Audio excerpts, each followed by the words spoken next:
দেখেন কতটা পারফেক্ট হলেই রাইসটার যে ঝরঝর হয় সেটা কিন্তু দেখিয়ে দিচ্ছে আপনাদের। আর এটা যে এতটা মজার আর এত সুস্বাদু এত সুঘ্রাণ হয়েছে, মানে যা বলার অপেক্ষায় রাখছে না, আমার ঘরটা পুরো ময়ময় হয়ে গেছে। আসসালামু আলাইকুম ভিউয়ার্স, তো মজাদার সুস্বাদু এবং লোভনীয় একটা পোলাও রান্না করে দেখিয়ে দেবো। সেটা হচ্ছিল নাগা ধনিয়ার পাতা পোলাও। আর এই নাগা ধনিয়া পাতা পোলাও রান্না করতে আমার যা যা লাগবে, তার আগে আমি এখানে চিনি গুঁড়া পোড়া চাউল নিয়েছি। আমি পোড়া চাউলটাকে সুন্দর করে ধুয়ে একদম আধা ঘন্টা বা 20 মিনিট রেখে দেবো। এইভাবে আমি চাউলটাকে 3 থেকে 4 বার সুন্দর করে ধুয়ে নেব। তাতে করে কী হবে, পানি চাউলের ভিতরে যে ময়লাটা চলে যাবে।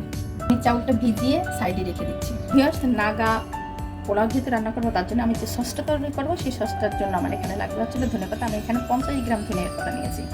আর নিয়েছি নাগা মরিচ। দেখেন এখানে মরিচগুলো আমার বাতি হয়ে গেছে। বাতি হওয়ার কারণে কিন্তু একটু পেকে হয়ে গেছে। তো ঝালটা যত সুন্দর মানে বেশি হবে তত কিন্তু খেতে বেশি মজা। আর আপনারা যে যেমন ঝাল খেতে চান তেমন ঝালটা এখানে ইউজ করবেন। দিয়ে দিচ্ছি 1 টেবিল চামচ চিনি। চিনিটা অবশ্যই এখানে ইউজ করবেন, না হলে পরে সসটা কিন্তু প্রপারলি মানে পারফেক্ট হবে না, এর স্বাদও আসবে না। এখানে আমি সাদা ভিনেগার বা সিরকাটা ইউজ করতেছি, অবশ্যই এটা ইউজ করবেন। এটা যদি ইউজ না করেন তাহলে লেবুর রসটা ইউজ করবেন। 1.5 টেবিল চামচ ভিনেগার দিলাম, হালকা একটু পানি ইউজ করছি। সবগুলো উপকরণ দিয়ে এখন আমি ব্লেন্ড করে নিচ্ছি।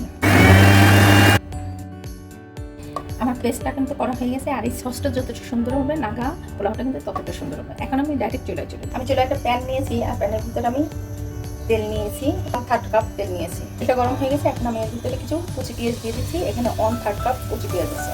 সেটাকে আমি খুব সুন্দর গোল্ডেন কালার করে ভেজে নেব। তো ভিউয়ার্স, দেখেন আমার পেঁয়াজটা কিন্তু গোল্ডেন কালার হয়ে গেছে, কিন্তু আমার মশলাগুলো আগে থেকে দিলে বেশি ভালো হতো।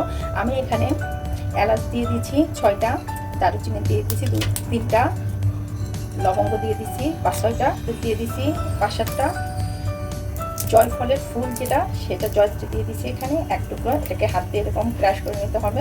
তেজপাতা। এই পর্যায়ে যেহেতু আমার পেঁয়াজটা গোল্ডেন কালার হয়ে গেছে, তো সেক্ষেত্রে আমি এর ভিতরে একটু আদা বাটা আর একটু রসুন বাটা দিয়ে দিচ্ছি 1 টেবিল চামচ। এই সব কিছুতে খুব সুন্দর করে একটু ভেজে নিতে হবে, নাহলে করে আদা এবং রসুনের একটা কাঁচা গন্ধ থাকে। সেই গন্ধটা থাকলে পোলাওটা বেশি ভালো লাগবে না। কারণ 1 থেকে 1.5 মিনিট আমি সমস্ত উপকরণ দিয়ে একটু ভেজে দেবো। আমার সব কিছু দিয়ে ভাজা হয়ে গিয়েছে। এখন আমি এর ভিতরে আগে থেকে পানিটাকে গরম করে রেখেছিলাম।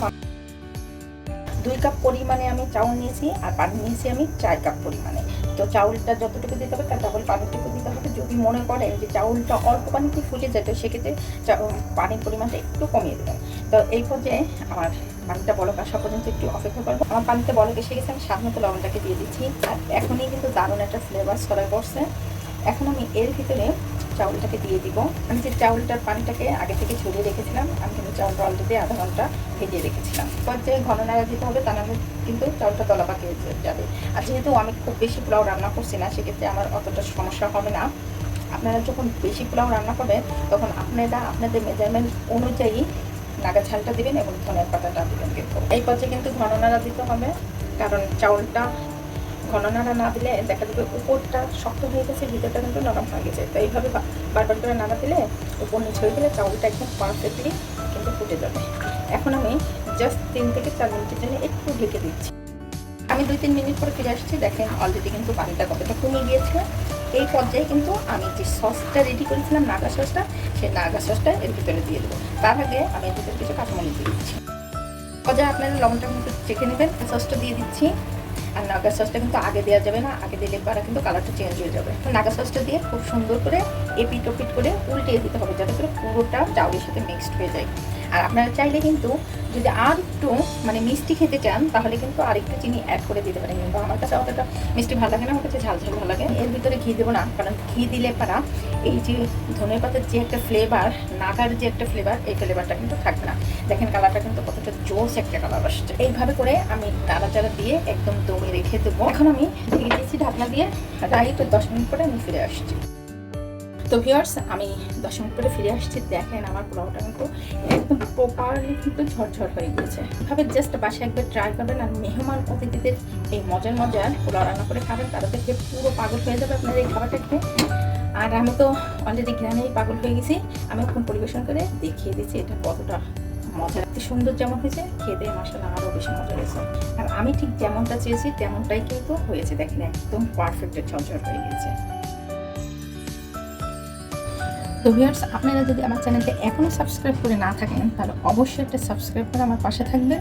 আর ফেসবুক থেকে দেখে দেখে অবশ্যই আমাকে একটা ফলো এবং লাইক দিয়ে রাখবেন, যাতে করে আমার রেসিপিগুলো আপনাদের কাছে খুব দ্রুত পৌঁছে যায়। তা আমার রেসিপি যদি আপনাদের কোনো উপকারে আসে তাহলে আমি সার্থক। আমার আজকের এই নাগা ধনিয়া পোলাওটি কেমন লাগলো অবশ্যই কমেন্ট বক্সে কমেন্টস করে জানিয়ে দিবেন। আমি আপনাদের একটু চামচ দিয়ে দেখিয়ে দিচ্ছি কাছ থেকে এটা কতটা পারফেক্ট হয়েছে। তা দেখেন কতটা পারফেক্ট হলেই রাইসটার যে ঝরঝর হয় সেটা কিন্তু দেখিয়ে দিচ্ছে আপনাদের। আর এটা যে এতটা মজার আর এত সুস্বাদু এত সুঘ্রাণ হয়েছে, মানে যা বলার অপেক্ষায় রাখছে না, আমার ঘরটা পুরো ময়ময় হয়ে গেছে।